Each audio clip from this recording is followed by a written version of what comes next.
सरगोदा में डीएचक्यू अस्पताल के इमरजेंसी वार्ड में ड्यूटी डॉक्टर्स की बदमाशियां अरूज पर।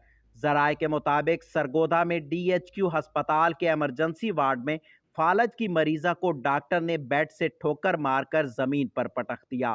फालज की 58 साल बुजुर्ग मरीजा को जमीन पर गिराने के बाद डॉक्टर्स की लवाहिकीन बेटे बेटी पर थप्पड़ों मुक्कों की बारिश। इमरजेंसी वार्ड मैदान जंग में तब्दील हो गया।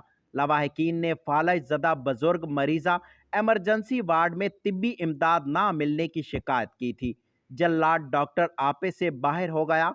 लवाहिकीन पर तशद्दुद के बाद दर्जन से ज़ायद डॉक्टर्स की फौज बुलवा ली गई। मरीजा के लवाहिकीन डॉक्टर्स की मिन्नत समाजत करते रहे।